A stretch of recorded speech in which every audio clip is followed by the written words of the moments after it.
Good morning everyone. My name is Manotya. I study in class 7th.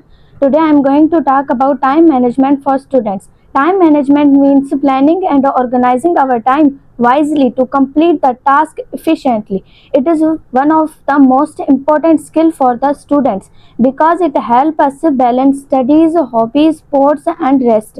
A student who manages time well can complete homework on time, prepare for exam effectively and reduce stress. On other hand, poor time management often leads to procrastination, missed deadlines and poor academic performance. There are several ways a student can improve their time management. Make a daily study timetable, set clear goals and priorities. Avoid distractions such as excessive use of mobile phones and social media.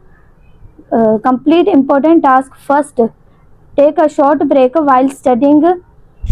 Get enough sleep and maintain a healthy routine. Time management not only improves academic results, it also develop discipline, responsibility and confidence. It teaches us how to make the best use of every minute. In conclusion, time is precious and once lost, it can never be regained. Therefore, every student should learn to manage the time wisely to achieve success in life. Thank you.